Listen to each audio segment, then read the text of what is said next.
Hi hello, इथं मस्त आज आमच्या अक्काशी तिच्या जुन्या पद्धतीची काय धिरड दाखवणार आहे. ही धिरडी कशी बनवायची ते तुम्हाला सांगते. आता अक्काने तर 1 वाटी ज्वारीचं पीठ आणि अर्धा वाटी गव्हाचं पीठ आणि थोडंसं अर्धी वाटीच्या खाली थोडंसं बेसन पीठ घ्यायचं. थोडंसं बेसन पीठ घ्यायचं. त्यासाठी तेल आणि त्या कांदे आम्ही बटाटा सालायचं, बटाटा काढायचं साल असतं ना ते असं ठेवलं आणि त्यामध्ये तेल लावून असं आपण ते तव्याला लावून घेणार. आधी तर ज्वारीचं गव्हाचं बेसन पीठ टाकून घ्यायचं आणि त्यात थोडंसं मीठ टाकायचं चवीप्रमाणे आणि थोडंसं पाणी घेत चांगलं हे मिक्स करून घ्यायचं. गुठळ्या एकदम मोडायचं सगळ्या त्या पाण्यात लागण हे करायचं. ते पण पातळ नाही करायचं. म्हणजे पहिले अक्का म्हणायचे आम्ही असंच खायचो पहिल्या ह्याच्यातलं जुन्या त्यांच्या काळातलं धिरडं गुळवणी. म्हणजे आपलं कसं आताचा डोसा आहे. आता आपण कसं तांदळाचे उडदाचे पीठ मिक्स करून आपण डोसे बनवतो.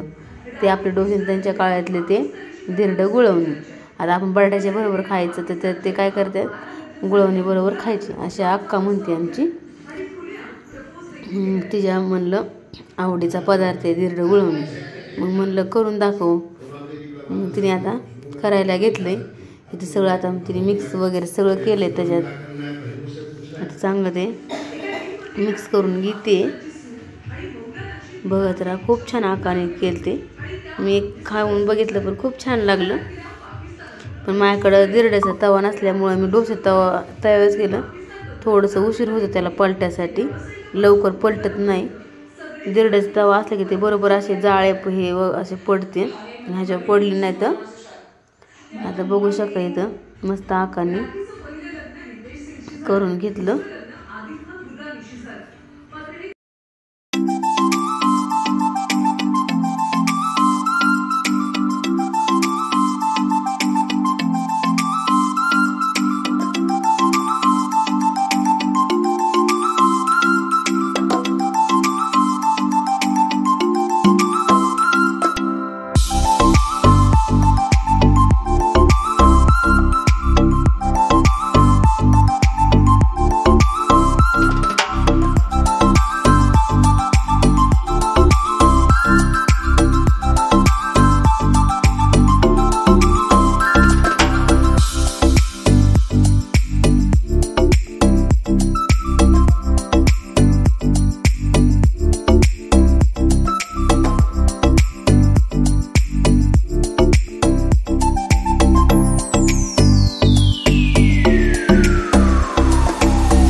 बघू शकता इथं आकाने मस्त असे आपले हे काय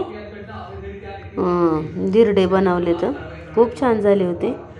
बघू शकता क्रिस्पी आणि असे एकदम ब्राऊन कलर आले बघू शकता.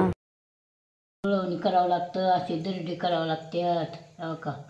आणि ती खायची गुळवण्यावर किती चव देतंय आणि किती बघ खायला भारी मऊ आणि बिनदाताच्या माणसाने खावा, कुणी लेकरांनी खावा बारक्या. बघा मस्त अशी दिरडे झाल्या तर गुळवणी केली इथं. त्याच्यावर खायची. आवडलं तर नक्की लाईक करा. बाय सगळ्यांना. खाऊन बघा आणि मग लाईक करा. बरं बाय सगळ्यांना. Bye bye. बघा.